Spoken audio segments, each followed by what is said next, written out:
Welcome back sa aking channel. Liza Soberano nakatanggap ng papuri at sinaluduhan ng DSWD dahil sa matapang na inamin sa publiko tungkol sa mapait na karanasan. Panuurin at pakinggan ang buong detalye.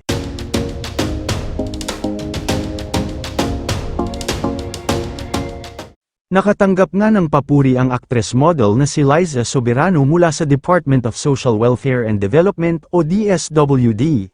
At ang kaugnay nitong ahensya na Council for the Welfare of Children, sa inilabas nitong press release noong Martes 19 ng Agosto. Ibinahagi ng DSWD ang pagpuri nito sa dalaga matapos niyang matapang na ihayag ang kanyang mga naging karanasan, na ang kwento niyang ito ay makatutulong upang mabigyang diin ang kahalagahan ng pagprotekta sa mga kabataan. Ayon pa kay DSWD spokesperson Assistant Secretary Irene Dumlao, hindi talaga madaling sabihin kung ano man ang karanasan ng isang tao sa kanyang nakaraan, kung kaya't nirerespeto nila ang mga taong gumagawa ng paraan upang makabangon muli mula sa problema. Ani ng Secretary, speaking up about one's past is never easy, especially for children who have gone through painful and traumatic experiences. It's like revisiting wounds that haven't fully healed. That's why we deeply respect and value those who come forward despite the difficulty. Their stories help open important conversations so that these experiences no longer define the lives of future generations of children. Nagbigay din ng pahayag ang CWC kaugnay sa ginawang pagbabahagi ng aktres ng kanyang pinagdaanan.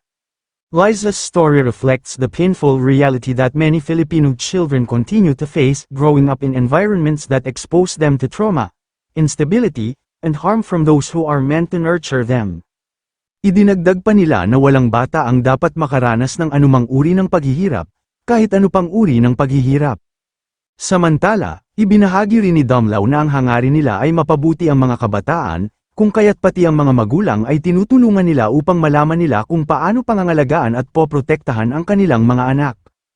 Matatandaang ibinahagi ni Liza sa isang episode ng podcast documentary na Can I Come In, ang kanyang mga karanasan noong siya ay bata pa, na may kinalaman sa diskriminasyon at pang-aabuso sa kanya.